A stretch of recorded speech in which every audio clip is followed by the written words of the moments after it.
Hello everyone and welcome to my video. I wanted to make this video to discuss the recent reconversion of the Hagia Sophia, or as we would say in Greek, the Hagia Sophia, the Church of Holy Wisdom, into a mosque. On the 10th of July 2020, without any consultation with UNESCO, the Turkish President Tayyip Erdoğan declared Istanbul's Hagia Sophia a mosque in accordance with a High Court ruling that the ancient building's conversion to a museum nearly 90 years ago was illegal. But I'll get to that soon.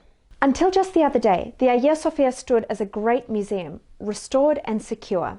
It attracted a steady flow of visitors of all faiths and from all parts of the world, a wider and more varied world than the Byzantine Empire could have ever conceived. People came to Hagia Sophia not just as worshippers, but as secular pilgrims. It's a surreal feeling being inside. Humans are dwarfed by the immensity of the building. They stand and they walk around in wonder, gazing upward and around them. Just think of San Vitale in Ravenna, but grander and more luminous. The building they see and admire, so richly and artistically decorated, is no different to how the Emperor Justinian saw it. He proclaimed, "Solomon, I have outdone thee." Nekinika se Solomon in Greek. The Hagia Sophia combines a longitudinal basilica and a centralized building in a wholly original manner, with a huge 32-meter main dome, which is supported on pendentives, and two semidomes, one on either side of the longitudinal axis. In plan, the building is almost square. There are three aisles separated by columns, with galleries above and great marble piers rising up to support the dome. The walls above the galleries and the base of the dome are perforated by windows, which in the glare of daylight obscure the supports and almost give the impression that the canopy floats on air. It gives the whole building a very ethereal quality. Then there are 8 enormous calligraphic roundels inside, and these were installed during the Sultan Abdulmejid reign. The huge wooden panels bear the names of Allah, Muhammad and his grandsons, Hassan and Hussein, as well as 4 caliphates. This is a practice for only Ottoman mosques, and I should also note here that as they're in Arabic, at the time a lot of Turkish Muslims couldn't read them because their language is Turkish. The plan was in fact to remove them when the mosque was converted into a museum, but as they're so large, they actually couldn't fit them through the doors. The building is no stranger to controversy and conversion. It was constructed in 537 as Byzantine Christian, and then in 726 it was stripped of all religious illustrations and sculptural works by iconoclasts, as the veneration of icons was abolished. In 1054 it became Greek Orthodox, and then in 1204 it became a Roman Catholic cathedral. This was one of its more brutal periods where, once again, it was ravaged and defiled. The 12th century Byzantine historian Nikitas Choniatis records this very moment in memorable prose. He details how the precious reliquaries of holy martyrs were stolen and trashed by Christians. In 1261, Hagia Sophia was converted to an Eastern Orthodox church again.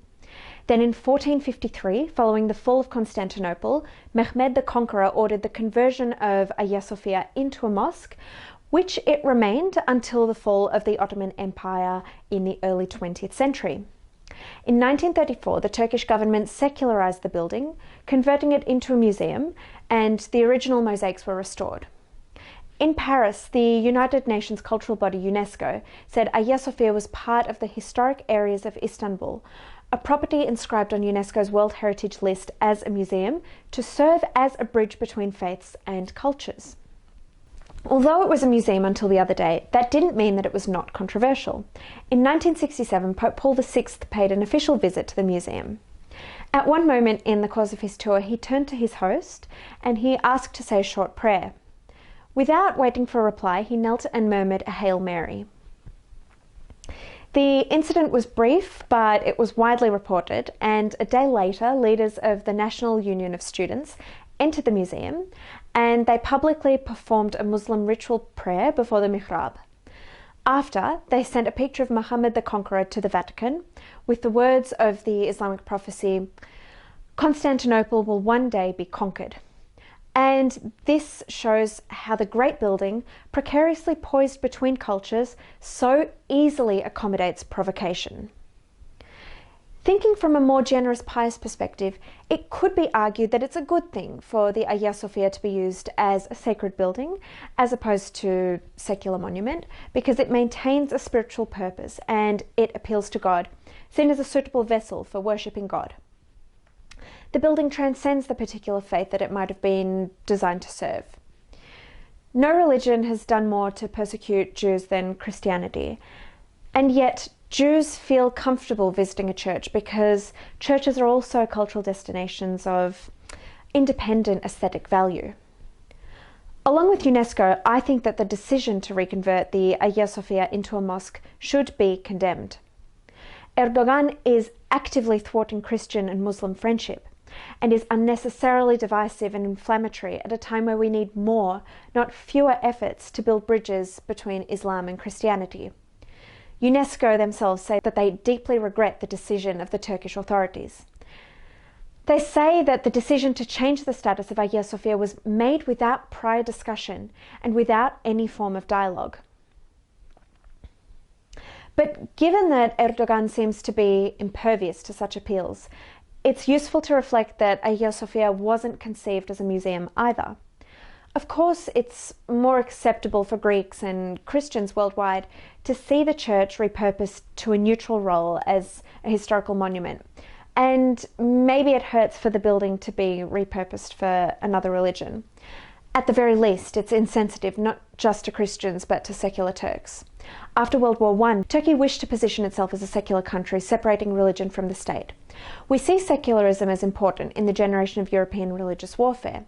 So Erdogan's decision to undo Ataturk's vision of secular Turkey signifies a re-emergence of Ottoman-style politics, which Greeks can easily associate with things like the Armenian genocide, the Pontic Greek genocide, and the Assyrian genocide.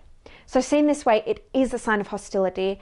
It is a serious provocation that undermines interfaith dialogue and friendship.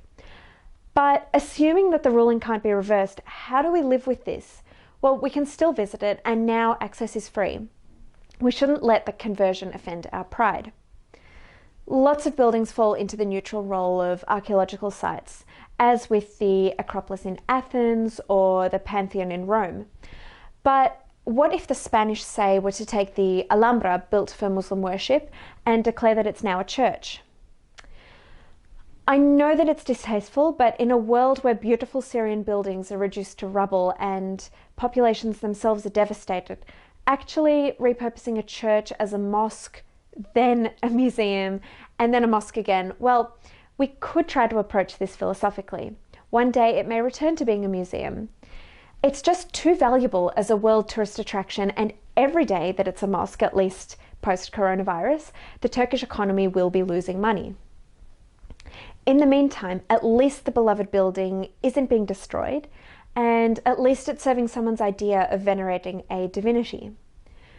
To develop a moral perspective on what's happened, I hope this historical perspective helps in showing what this noble building has accommodated in the past. Thank you so much for watching.